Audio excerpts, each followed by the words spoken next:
যে ইসকনটা আসলে কি, এই ইসকনে কেন যাব, এটা একটা আলাদা সংগঠন, এটা একটা বিদেশি সংস্থা, এই সমস্ত নানা বিষয় বলে নিজেরা কৃষ্ণ ভাবনামৃত থেকে দূরে সরছে।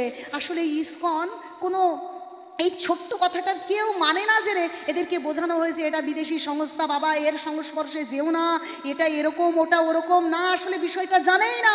আন্তর্জাতিক কৃষ্ণ ভাবনামৃত সংঘ মানে স্কুলে গিয়ে যেমন ছেলেমেয়েরা পড়াশোনা একদম সিলেবাস অনুযায়ী শেখে, তেমনি কৃষ্ণ ভাবনামৃত আন্তর্জাতিক কৃষ্ণ ভাবনামৃত সংঘ এইরকম একটা পারমার্থিক বিদ্যালয়, যেখানে যাদের সান্নিধ্যে আপনি গেলে আপনার জীবন চর্চাটা এমন বদলে যাবে যে আপনা আপনি পূর্বপুরুষ এবং উত্তর পুরুষের মঙ্গল সাধন হবে।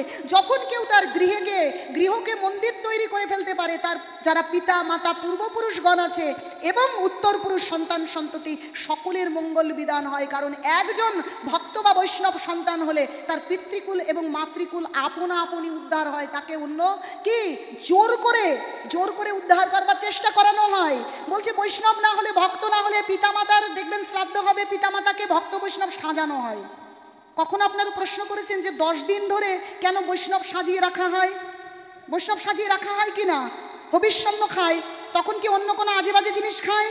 ফল মূল দুধ হবিষ্যান্ন খাবে, কোনো রকমের নেশা করবে না, তারা এইভাবে বৈষ্ণব সাজানো হয়। পিতামাতার কাজ করতে হবে, বৈষ্ণব না হলে প্রকৃত পিতামাতা এবং পূর্বপুরুষ উত্তর পুরুষকে উদ্ধার করা যায় না। তাই বলছে না, ছোট বাচ্চাদের যখন আমরা খেলতে নিই বলে না দুধে ভাতে ওকে যেন বুঝতে দেওয়া যাবে না, ওর মনে বড় কষ্ট হবে। তাই এই সমাজ আমাদেরকে ওই সান্ত্বনা পুরস্কার হিসেবে দুধে ভাতে বৈষ্ণব সাজিয়ে নিয়ে 10 দিনের দিন 11 দিনের দিন শ্রাদ্ধ করাচ্ছে, বৈষ্ণব সাজিয়ে নিয়ে তিলক পরাচ্ছে, কণ্ঠি পরায় না, শ্রাদ্ধ করতে গেলে কণ্ঠি পড়তে হয় না, তাই বৈষ্ণব সাজাচ্ছে। কিন্তু শাস্ত্র বলছে যদি ভক্তি না থাকে, যদি বৈষ্ণব না হয়, ভক্ত না হয়, তাহলে সে তার কখনোই পিতার কল্যাণ করতে পারবে না, কখনোই তার মাতার কল্যাণ করতে পারবে না। তাই প্রকৃত বৈষ্ণব হতে হবে। ভগবানের এই মানব জীবনেই বৈষ্ণব হওয়া যায়, এই মানব জীবনেই ভক্ত হওয়া যায়, অন্য কোনো জীবনে ভক্ত বৈষ্ণব হওয়া যায় না। তাই আপনার প্রকৃত সাধুতে পরিণত হন। প্রকৃত সাধু মানে এমন কোনো বিষয় নয় যে উপরে তিলক মালা পরলাম আর লোককে দেখিয়ে দিলাম যে আমি সাধু হয়ে গেছি, না, ওরকম নয়।